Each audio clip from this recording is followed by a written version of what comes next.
EPAThe President of the European Council, Donald Tusk, delivers his speech at the European Parliament. He said, "Our hearts are still open for you," but he went on to warn that EU negotiators were ready to battle hard in the next round of talks. Downing Street last night rejected his plea for the UK to stay in the bloc. Theresa May's spokesman said, "We have been absolutely clear that the British people voted to leave the European Union, and that is what we will be doing." And anti-Brussels campaigners urged EU Eurocrats to finally accept that Brexit will go ahead as planned next year.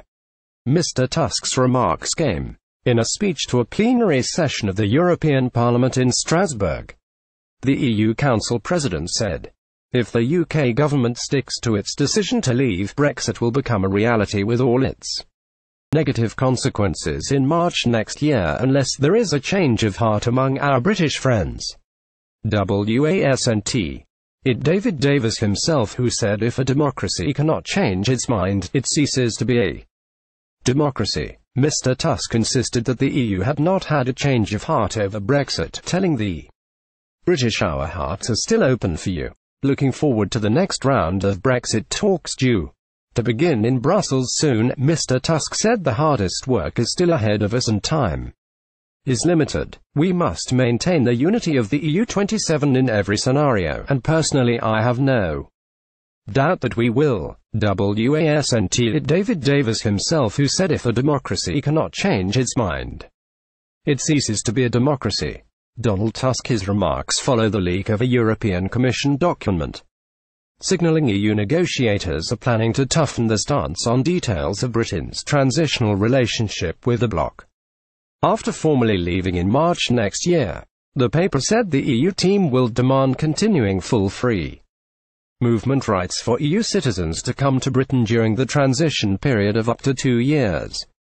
Mr. Tusk also attempted to raise the pressure on the British negotiating team by calling for more clarity about the government's aim for the future relationship between the UK and the EU. European Commission President Jean-Claude Juncker later backed Mr. Tusk's speech, saying he hoped the message will be heard clearly in London.